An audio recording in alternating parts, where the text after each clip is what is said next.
The Academy cafeteria was the largest place inside the great silver station that circled above the green planet below. It was built with wide windows that looked out into the stars, and every day it filled with students from many different worlds. Voices overlapped in dozens of tones. Plates and trays clattered. The scent of 100 meals mixed in the air. The Academy was proud of its diversity, and its leaders liked to say that here the future of peace and understanding was being built one friendship at a time. At one table near the far side, a young alien named Alira always sat by herself. She came from a distant planet of caves and rivers of glowing stone. Her body looked graceful, her scales shimmered faintly in shades of blue and green, and her silver eyes gave her an otherworldly beauty. Yet none of these things mattered inside the cafeteria. The only thing others noticed about her was her scent. To most species, it was too strong. Some said it smelled like burnt metal. Others compared it to sour smoke or rusting iron. Every time she walked past a group of students, noses wrinkled, wings folded tighter, or tails flicked in discomfort. Some whispered and laughed when they thought she could not hear. Others just moved away. Alira tried not to show her feelings, but each empty chair around her reminded her of her isolation. She sat with her wings folded close, trying to make herself smaller. She placed her tray carefully on the table so the sound would not draw attention. Her food was simple, made from imported ingredients from her home planet, but even that added more to the scent around her. The Academy promised equality, yet in practice no one wanted to sit near her. At first, in her first weeks, she had tried to join groups. She had carried her tray to tables full of laughter, asking politely if she could sit. Some said yes, but their faces twisted the moment her scent reached them. After only a few minutes, they found excuses to leave. Other times, someone said no directly, telling her the seat was taken even when it was empty. Slowly, she stopped trying. Now she chose a corner table each day and stayed there. It was easier to let the space around her remain empty. Easier, but not painless. She still felt the silence pressing around her whenever she looked up and saw every other table full of friends. The cafeteria itself was full of life. A group of tall, green-skinned students from the world of Torah laughed loudly as they told stories of the stormy seas of their home. A cluster of feathered beings from Errol exchanged bright stones as gifts. Humans, small in number but growing each year at the Academy, shared food packets from Earth and tried to explain the taste of spices to curious listeners. Alira watched all of this with quiet longing. She imagined sitting with them, sharing her own stories, telling them about the crystal rivers that ran through the caverns of her world. But she knew they would never listen long enough. The scent would push them away before words could reach their hearts. That day was no different. She sat down, wings folding close, and lifted her spoon. A group of students nearby glanced at her table and then chose another one farther away. She heard their voices fade. Alira sighed, her breath soft. She reminded herself that she was here for study, not for friendship. She had been chosen by her people to join the Academy, and it was an honor. If she focused on her lessons, maybe loneliness would matter less. Still, even as she told herself this, her eyes drifted across the room. She saw pairs of students leaning close over shared food. She saw a tall being with 4 arms carrying plates for his friends. She saw a human girl laughing so hard that she nearly dropped her drink. All around her was the life she wanted but could not touch. Her silver eyes lowered again to her meal. She stirred the glowing soup that reminded her of home. The scent rose stronger, and she saw someone a few tables away cover his nose. Alira's chest tightened, though her face stayed calm. She took a bite, chewing slowly, pretending not to notice. The seat beside her remained empty, as it always did. The first time Alira had noticed the pattern of empty seats had been her very first meal at the Academy. She had entered the cafeteria filled with excitement, her scales glowing brighter than usual because she was nervous. She had carried her tray with care and chosen a table near the window. Within minutes, she had realized that no one came near. Even though the cafeteria was full, her table stayed bare. At first, she thought it was chance. By the second day, she knew it was not. On the third day, a group of students had been sitting at the next table over. She had tried to start a conversation, asking about the glowing lights in the ceiling, curious if they were similar to the lights of her own caves. One of them answered politely but leaned back in his chair. The others kept shifting uncomfortably. In less than 10 minutes, all of them had left together, leaving their trays half-finished. From that day, Alira learned not to try. Alira sometimes wondered what they truly thought of her. Did they think she was dangerous because of her scent? Did they think she was unclean? On her planet, the scent of her people was not considered strange. It was natural, a sign of presence, a reminder that no one was alone in the caves. Families relied on it, because in the endless dark, the scent was what guided loved ones back to each other. It was not shameful there. It was life. But here, in the academy filled with light and air recyclers and hundreds of different species, her natural scent became a mark of separation. She tried to hold her dignity. She sat straight. She ate slowly. She never let her expression fall. But in her heart, loneliness grew heavier each day. That day in particular, as she stirred her soup, she felt the weight strongly. Maybe it was because she had done well on her exam that morning and wanted to share her success with someone. Maybe it was because she missed her family more than usual. Whatever the reason, she wished deeply that someone would sit beside her, if only for a few minutes. She wished for it so strongly that her silver eyes lifted again and scanned the cafeteria. Perhaps, just perhaps, someone new would appear who did not already know about her, someone who had not been warned, someone who might give her a chance. Her gaze moved over the hall, and in that moment a door opened at the far side. A figure stepped through carrying a tray. It was a human. He was tall compared to most, his skin brown from sunlight, his hair dark and simple, his movements calm. He looked around the hall with eyes full of curiosity. His expression was open, not guarded like so many others. Alira had seen humans before, but she did not recognize this one. He must have been new. The human paused, scanning the tables. Every seat seemed full. Friends waved to friends, voices called out, laughter echoed. He searched for a place to sit. Alira's heart gave a small ache. She knew the pattern too well. His eyes would sweep across the room. He would notice her table, and then, like everyone else, he would turn away. Her wings folded tighter around her body. She lowered her gaze to her soup again, bracing herself for the usual outcome. But when she glanced up once more, she froze. The human's eyes were on her table, not in disgust, not in hesitation, simply observing. Then he started walking toward her, and for the first time since she had arrived at the academy, the empty seat beside Alira was no longer safe in its emptiness. The human who entered the cafeteria that day was named Daniel. He was new to the academy, having arrived less than a week ago from Earth. Daniel had spent the first days wandering through the massive station, adjusting to the gravity systems and learning how the corridors connected. To him, everything still felt fresh and strange. The academy was filled with species he had never seen before, each with their own languages, movements, and scents. Daniel had been told that the cafeteria was the heart of student life. Every culture met here, and every friendship grew stronger here. He carried his tray with steady hands, curious to see for himself. He liked to watch how others interacted, and his mind was quick to notice details. The feathered students from Aral, for example, always leaned close when speaking, as if their words were meant only for their small group. The green-skinned Torah often raised their voices when laughing, not caring who overheard. Daniel found this lively, even comforting, because it reminded him of markets back home where everyone spoke at once. Still, as he stood at the entrance with his tray, he noticed another detail. Nearly every table was crowded, yet one corner table remained empty. One student sat there alone. She was unlike anyone he had ever seen. Her scales shimmered faintly, catching the light in shades of green and blue. Her wings were folded close, and her silver eyes were lowered toward her meal. She ate slowly, almost carefully, as if trying not to draw attention. Around her, several chairs stood empty, though the rest of the hall was packed. Daniel frowned slightly. Why would no one sit near her? He shifted his tray in his hands and began to move through the hall. His boots made light steps on the smooth floor. Conversation swelled and faded as he passed groups of students. He could feel eyes watching him, curious perhaps because he was human and humans were still new at the academy. He ignored the stares and let his gaze drift back toward the corner. The alien girl still sat alone. Daniel did not hesitate long. He had grown up in a small town on Earth where people believed no one should eat alone if there was space at the table. It was a simple lesson his family had repeated many times. Sit with those who have no company, because loneliness is heavier than hunger. The thought guided him now. He walked toward the table. Alira lifted her head when she noticed movement.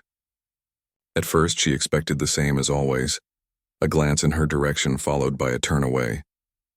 But this time the figure did not turn. He came closer. Her silver eyes widened slightly. The human stopped at the edge of the table and gave a calm smile. His voice was steady and friendly. "Mind if I sit?" Alira froze. No one had asked her that since the day she arrived. She felt her wings twitch slightly in surprise. For a moment she could not answer. Her gaze darted to the empty chairs around her, then back to him. Daniel waited patiently, holding his tray. His eyes were open and kind, not mocking, not cautious, simply waiting. Finally, Alira gave a small nod. Her voice was quiet, almost uncertain. "You may sit." Daniel smiled again, pulled out the chair and placed his tray down. The sound of the chair scraping against the floor drew attention. Conversations nearby fell silent. Heads turned. Students stared in disbelief. Everyone knew that seat had remained empty since the beginning of the term. Yet here was a human choosing it without hesitation. Alira felt heat rise in her chest. She kept her wings folded tight, trying to stay calm under the sudden weight of so many eyes. She expected him to react soon, to wrinkle his nose, to stand up and leave, because now the scent would reach him. The scent was impossible to hide. It clung to her, rose from her food, and lingered in the air. Every other species at the academy disliked it. Some even claimed it made their eyes sting. Alira braced herself for the human's reaction. Daniel breathed in slowly. He closed his eyes for a moment. Then he opened them again and his smile grew softer. "It smells like home," he said. Alira blinked, not sure she had heard correctly. "What?" she asked, her voice barely above a whisper. Daniel set down his fork and leaned back in his chair slightly. His gaze was distant for a second, as if remembering something far away. "Back on Earth, near the town where I grew up, there was a forge," he explained. "My grandfather worked there almost every day. The air always carried the scent of iron, fire, and smoke. Some people hated it. They said it was too strong. But for me, it meant comfort. It meant family. Your scent reminds me of that." Alira's silver eyes widened. Her chest tightened, but not with the usual ache of rejection. Instead, it was something else, something lighter, like a spark of warmth she had not felt in many months. "You do not mind it?" she asked carefully. Daniel shook his head. "Not at all. It reminds me of standing outside my grandfather's workshop while he shaped metal. I used to watch the sparks fly. The air was heavy with the same kind of scent. When I smell it now, I think of home." Alira stared at him, uncertain how to respond. She had imagined many reactions from strangers: disgust, mockery, rejection. She had never imagined this. For the first time, her scent was not treated as a burden, but as something meaningful. Around them, whispers began to spread. Students exchanged confused looks. Some shook their heads, as if unable to believe what they were seeing. A few even leaned closer, trying to overhear the conversation, but Daniel paid no attention to them. His focus remained steady on Alira. Slowly, Alira's shoulders relaxed. The tight fold of her wings loosened just a little. She studied the human, trying to understand. Why would he choose to sit with her? Why would he speak so kindly when everyone else stayed away? Her voice was still soft but steadier now. "Most do not see it that way," she admitted. "They think it is unpleasant." Daniel shrugged lightly, picking up his fork again. "People get used to certain things and forget that others may experience them differently. What is unpleasant to one person might be comfort to another. That's just how life is." He smiled, taking a bite of his food. "Besides, sitting alone is worse than any smell. At least that's what I think." Alira looked at him for a long moment. Her silver eyes glimmered faintly, reflecting the light from the windows. Then slowly, almost against her will, the corner of her mouth curved upward. It was the smallest smile, but it was real. For the first time since she had arrived at the academy, Alira did not feel completely alone. As they ate together, Daniel asked simple questions about the academy. He wanted to know which teachers gave the most difficult lessons and which parts of the station were best to explore. Alira answered carefully at first, still unsure. But as the minutes passed, her voice grew steadier. She told him about the observation deck above the library where the stars looked brighter than anywhere else on the station. She mentioned the hidden corners in the garden where one could sit in silence. Daniel listened with genuine interest, nodding often. Their conversation was not loud, but it carried across the room because of the silence that had fallen around them. Many students had stopped eating. their eyes fixed on the unlikely pair at the corner table. Some whispered, some frowned, others simply watched in silence. Alira noticed, but for once she did not feel crushed under their gaze. She focused on Daniel's calm presence beside her. His words wrapped around her like a shield. The empty seat was no longer empty. When the meal ended, Daniel stood and carried his tray to the cleaning station. He glanced back once more and gave her another smile before leaving. Alira sat quietly for a long moment after he was gone, her heart still steady from the unexpected warmth of his company. For the first time, she thought that maybe, just maybe, her days at the academy would not always be filled with loneliness. Because one human had chosen to see her differently. Because one human had said, "It smells like home." The next day in the cafeteria, Alira sat at her usual table. Her tray rested in front of her, the faint glow of her soup rising softly. She had prepared herself for the same pattern that had followed her since the beginning. Silence, distance, and empty chairs. Yet this day was different. Because she remembered the human. Daniel. The memory of his smile lingered in her mind. His words echoed with a warmth she still could not fully believe. "It smells like home." She repeated the phrase again and again in her thoughts, as if testing its weight. No one had ever said such a thing to her. No one had connected her scent to comfort. She half expected that it had been a mistake, that he would not return, that he would join others and forget about the lonely alien girl at the corner table. But part of her hoped he would appear again.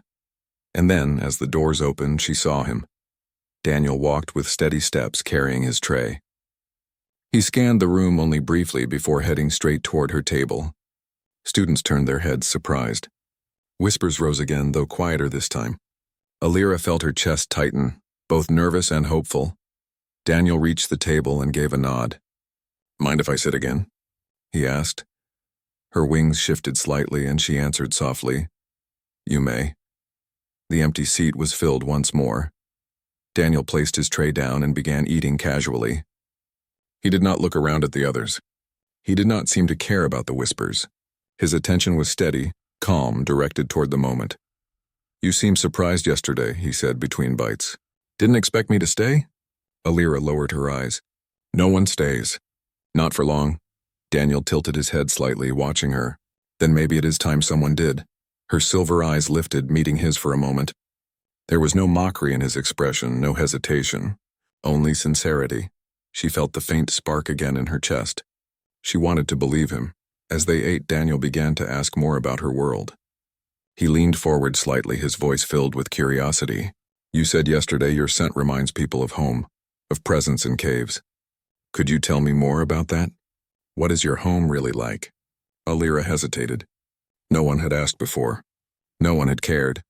To speak of her home was to open a part of herself she had locked away since arriving at the academy.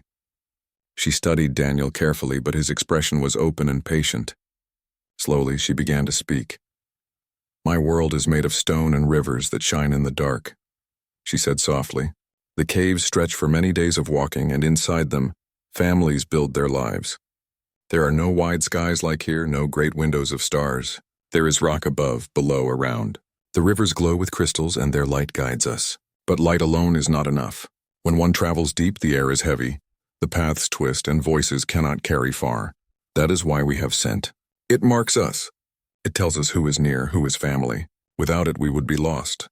Daniel listened with care.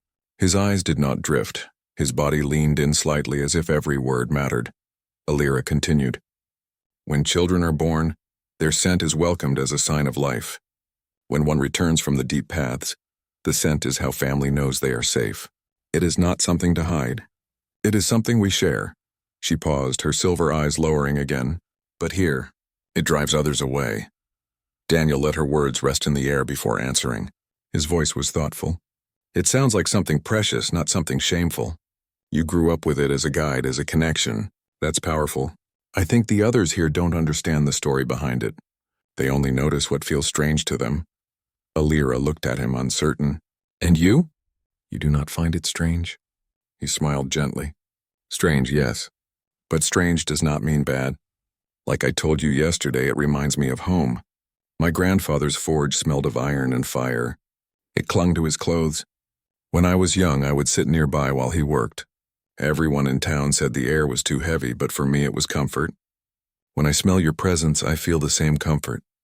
Alira's wings loosened slightly, no longer pressed so tightly against her back. Her chest felt lighter. She did not know what to say, so she simply whispered, "Thank you." Around them, more students began to watch. Curiosity spread. Some whispered questions. Why does the human stay? Why does he not leave? Others frowned in confusion. But a few, very few, looked thoughtful, as if beginning to wonder if they had misjudged the lonely alien. For Alira, the world inside the cafeteria had changed. She no longer stared down at her soup, wishing the meal would end quickly. She spoke. She shared. She allowed herself to hope.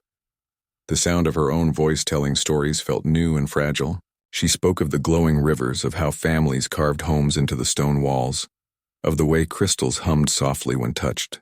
Daniel asked questions, never mocking, always curious.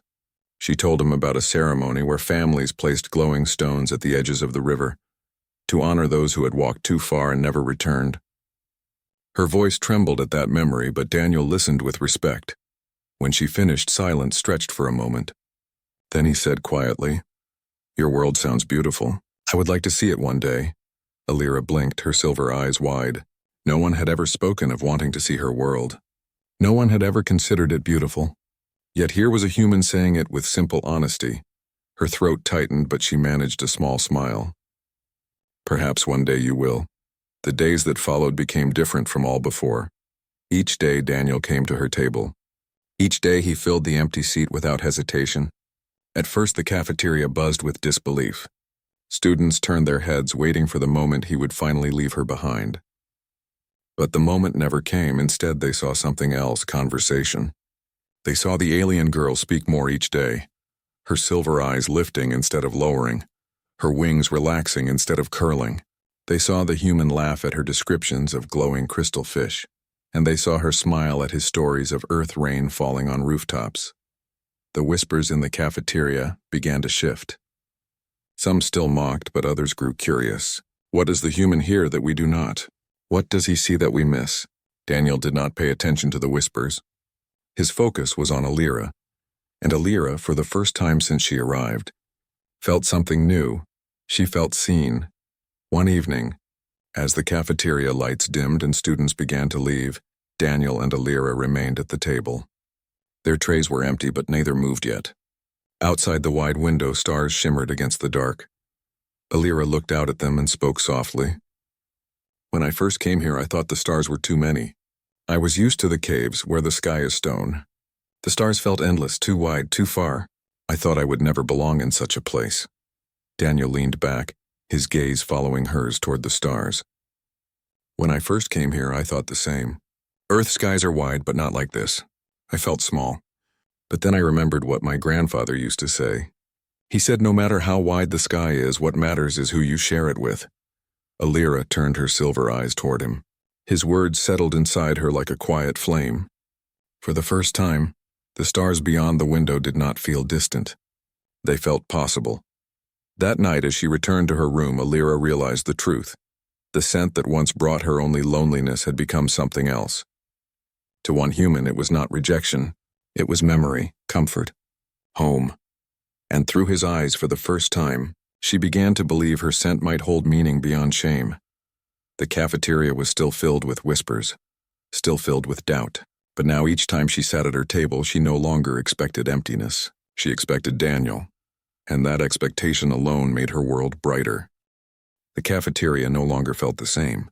What was once a place of silence and loneliness for Alira had begun to change.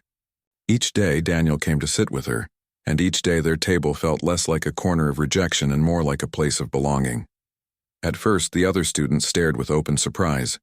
They whispered to each other, trading theories. Some said the human was strange, too bold for his own good. Others said he must have lost his sense of smell. A few suggested he was only pretending, that soon he would leave like everyone else. But Daniel never left. He sat with Alira through every meal, talking, laughing, and listening. His steady presence began to shift the silence that once clung to her. And as the days passed, Curiosity began to outweigh mockery among the others. One afternoon, as Daniel and Alira sat eating, a tall student with green skin from Torah approached their table. His name was Varen, and he was known for speaking loudly and often. Many students gathered around him because of his humor and confidence. For him to step near Alira's table was unusual enough that the cafeteria hushed slightly. Varen tilted his head, his golden eyes flicking between Daniel and Alira. "Human," he said in his deep voice. "You do not mind her scent?" Daniel looked up calmly. "No, it reminds me of home." The Tauren frowned.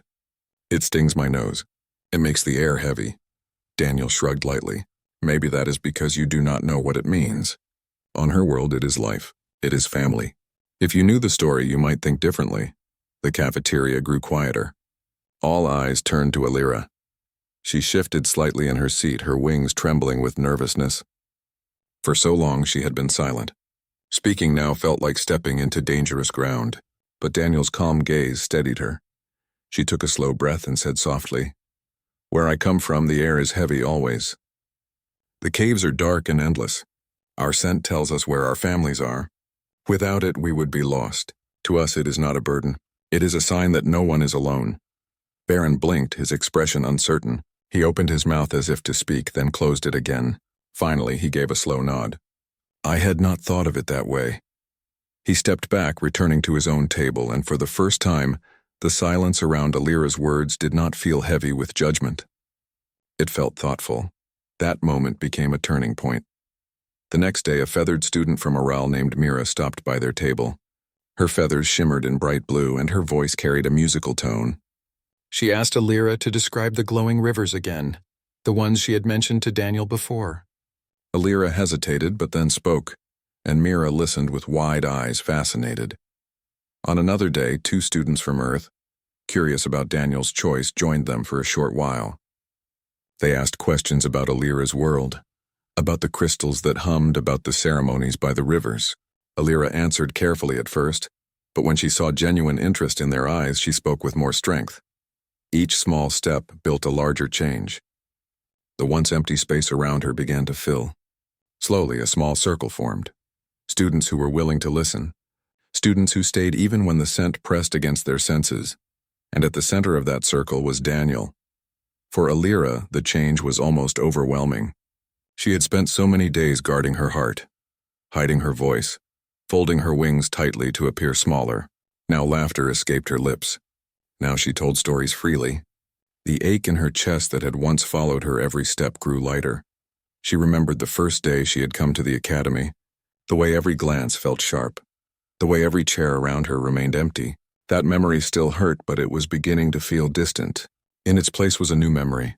Daniel's voice saying, "It smells like home." That phrase had opened a door. Through it came understanding, and through understanding came connection. But not everyone welcomed the change. Some students still muttered as they passed. Some wrinkled their noses dramatically, trying to make a point. A few even warned others not to sit too long near Alira. Yet those voices grew weaker each day as more students discovered that Daniel's perspective had weight. One evening, in the common room, a small group gathered around Daniel and Alira. Varen was there, along with Mira and 2 human students. They asked Daniel to tell the story of his grandfather's forge again. Daniel described the sound of the hammer striking metal, the glow of sparks, the heavy scent of iron and smoke that filled the air. He spoke of how that scent meant warmth to him, how it meant family working hard, how it meant safety in the middle of long winters. As he spoke, the others listened quietly. Some nodded. Some closed their eyes as if trying to imagine the feeling. When he finished, Alira spoke. "That is what our scent means to us too. Not iron and fire, but stone and rivers. It is the mark of our presence. It is how we tell each other, you are not alone." The silence that followed was not heavy with discomfort. It was full of thought. Then Mira spoke softly. "Perhaps it is not unpleasant. Perhaps it is only unfamiliar." The others murmured agreement. For the first time, Alira's scent was spoken of not with mockery, but with understanding. In the days that followed, the circle around Alira and Daniel grew stronger. Their table was no longer the loneliest place in the cafeteria. It became a place of stories, of questions, of laughter, Students still shifted uncomfortably at times when the scent pressed against them, but fewer left. Some even stayed willingly, trying to learn. Alira found herself changing as well. Her voice grew steadier. Her silver eyes lifted more often. She carried herself with a new strength, no longer trying to fold her wings tightly to hide.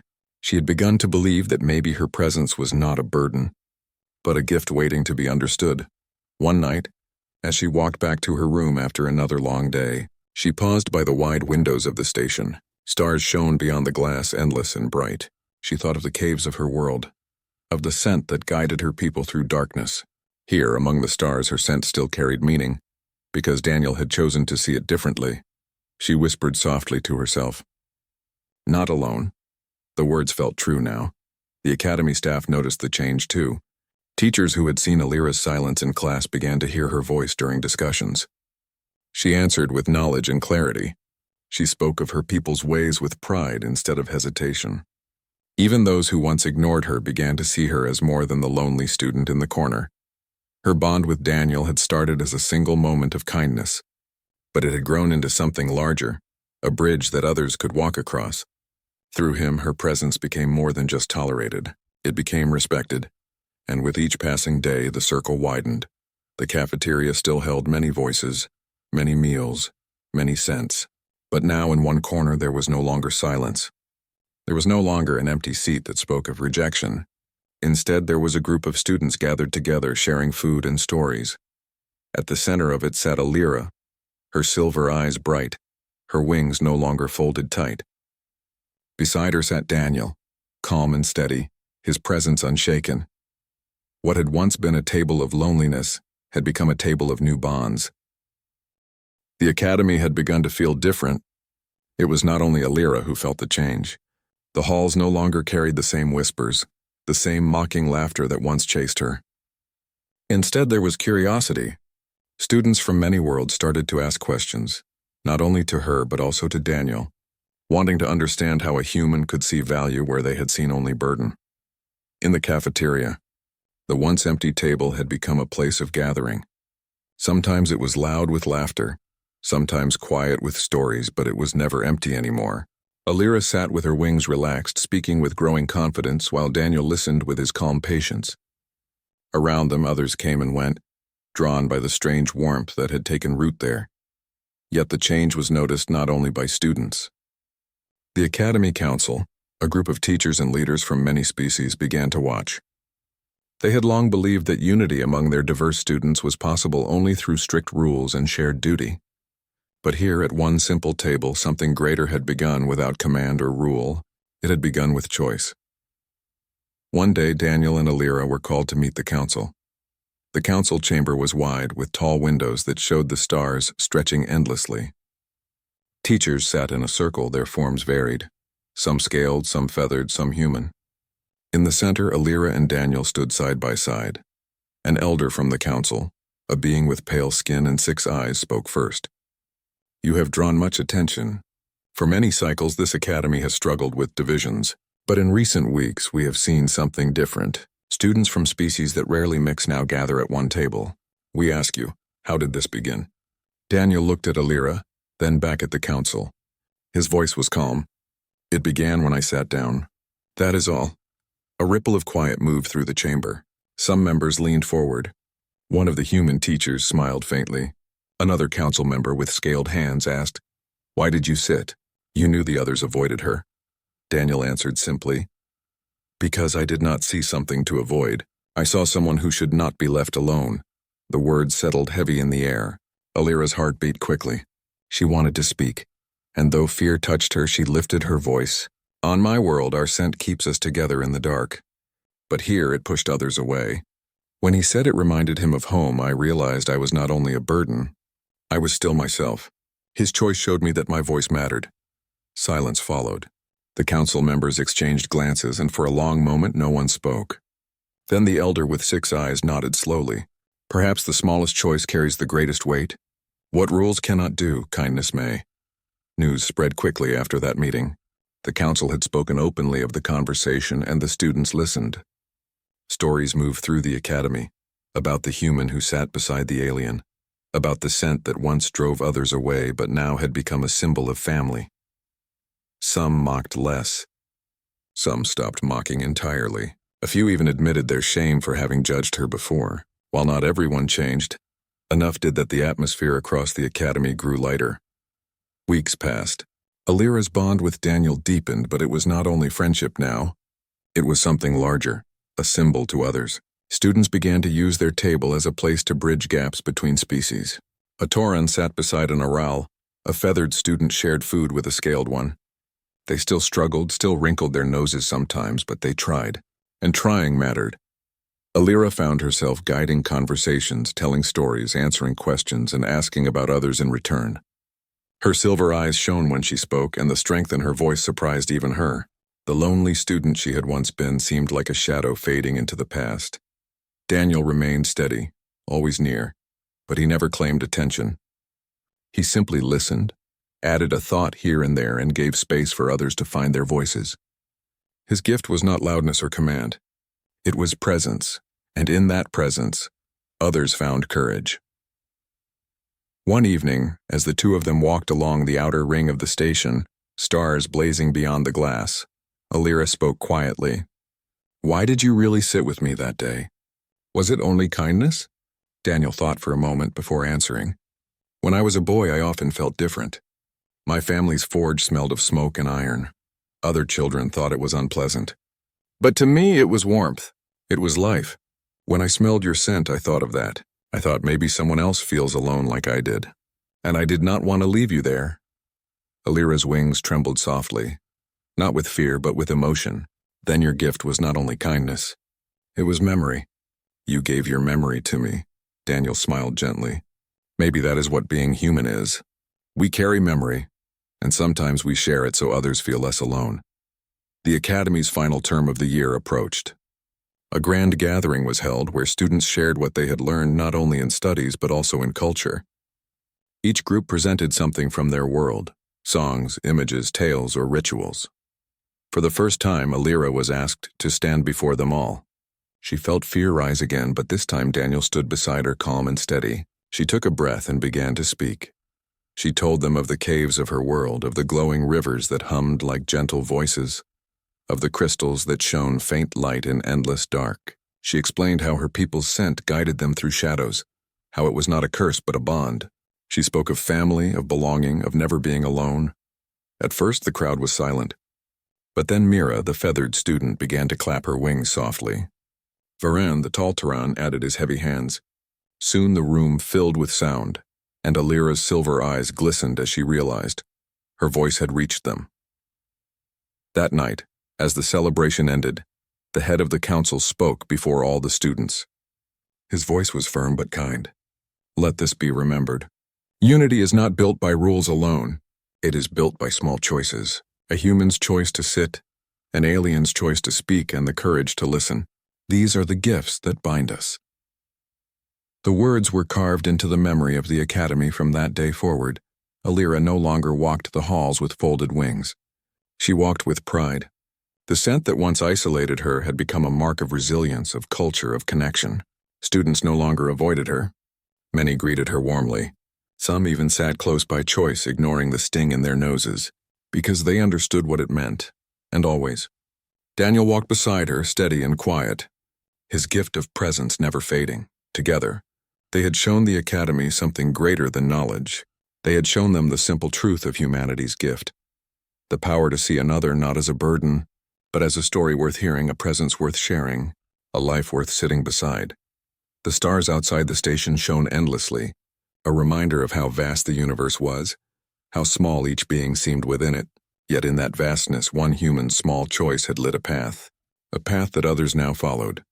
Alira stood by the window one last time that term, her silver eyes bright, her wings lifted slightly.